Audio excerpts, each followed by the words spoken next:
সজলদাকে আমরা দেখলাম বলতে ভোটের পরে অনেক লোক যারা দুপুর 12টার পরে তৃণমূল থেকে বিজেপি হচ্ছে তোমাদেরকে আমি নেব না, খুব ভালো কথা।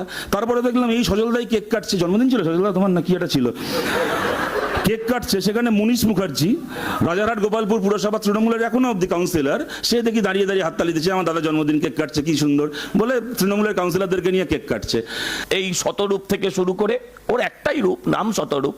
হ্যাঁ, প্রিয় সজলদা একটা কথা ঠিকই বললো যে ওর নাম শতরূপ, কিন্তু ওর একটাই রূপ আছে, ঠিকই বলেছে। আমার সজলদার নাম শতরূপ নয়, কিন্তু তিনটে রূপ আছে, কখনো কংগ্রেসের পতাকা নিয়ে, কখনো তৃণমূলের পতাকা নিয়ে, কখনো বিজেপির পতাকা নিয়ে। সাঁইবাড়িতে পুলিশ যায়নি, সাঁইবাড়ির সময় কোনো পুলিশ আসেনি দাদা, সাঁইবাড়ির সময় তো আমাদের পুলিশ ছিল না, ছিল কংগ্রেসের পুলিশ। তোমার বাবা সেই কংগ্রেসের নেতা ছিলেন প্রদীপ দাস, এই সময় কেন পুলিশ আসেনি কংগ্রেসের নেতাদেরকে জিজ্ঞেস করতে হতো। তুমি এত বছর সময় পেয়েছিলে, তোমার বাবাকে এই প্রশ্ন করতে পারতে, এখন আমাকে করে কি হবে? আরে প্রিভেন্টিভ অ্যারেস্ট, প্রিভেন্টিভ মানে কি? শতরূপকে তো নিয়ে কেউ প্রিভেনশন করছে না যে ও দাঙ্গা বাঁধাতে পারে, ও গন্ডগোল করতে পারে। যাকে নিয়ে সমাজে যে অলরেডি স্টিগমাইড, যার গায়ে দাগ আছে, টেন্টেড এখনকার ভাষা অনুযায়ী, নিশ্চয়ই তাকে প্রিভেন্টিভ অ্যারেস্ট প্রয়োজন হলে করতে হবে।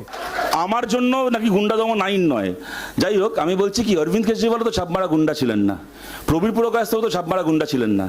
বিজেপি প্রথমে মাসের পর মাস জেলটা খাটিয়ে নিল, তো তারপরে আদালত থেকে রায় হলো যে ওদের নামে মিথ্যে মামলা দিয়ে ওদেরকে জেলে আটক করা হয়েছিল, মামলা খারিজ হয়ে গেল। তাহলে আমি জিজ্ঞেস করছি, আজকে সন্ময় ব্যানার্জির মতো একজন ইউটিউবারকে তৃণমূলের বিরুদ্ধে কথা বলতে গিয়ে যদি জেল খাটানোর আমি বিরোধী হয়ে থাকি, তাহলে বলুন কেন প্রবীর পুরকায়স্থকে বিনা মিথ্যে মামলা দিয়ে জেল খাটানোর সন্ময় দ্বারা বিরোধিতা করবেন না, সজল দ্বারা বিরোধিতা করবেন না? কেন অরবিন্দ কেজরিওয়ালকে মিথ্যে মামলায় জেল খাটিয়ে সুপ্রিম কোর্ট যখন বলে দিল যে মামলাটা জাল মামলা ছিল, মিথ্যে অভিযোগ ছিল, যারা এই কাজটা করলো তাদের আজকে কি শাস্তি হবে? আর তারা যদি আজকে নতুন একটা বিল এনে বলে যে আমরা খালি গুন্ডাদের জন্য বিল আনছি, রাজনৈতিক কর্মীদের জন্য নয়, এদেরকে আমরা বিশ্বাস করবো কি করবো না?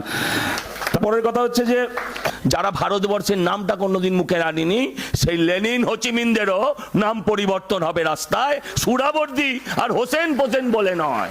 যারা ভারতবর্ষের কোনো কাজে লেগেছে কিনা আমরা সেদিকটা দেখবো। লেনিন কখনো ভারতে আসেননি, ভারতের জন্য কি করেছেন না করেছেন তার নামে রাস্তা পাল্টানো হবে না। আমার 14 পুরুষের ভাগ্য ভালো, সজলদার মতো মহাপুরুষ রাশিয়ায় জন্মায়নি।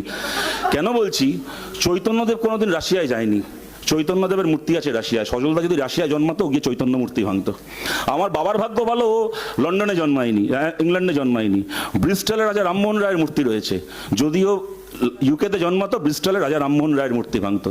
আমরা ভারতীয় হিসেবে আমার গর্ব, এই পৃথিবীতে কোন রাষ্ট্রনেতার নামে পৃথিবীর সবচেয়ে বেশি দেশে রাস্তার নাম আছে আপনারা অনেকে জানেন, তার নাম হচ্ছে মহাত্মা গান্ধী। বলুন তাহলে সেই রাস্তাগুলোর নাম পাল্টে দেওয়া উচিত? মহাত্মা গান্ধী সেই দেশে কখনো যাননি বা সেই দেশের জন্য কিছু করেননি বলে?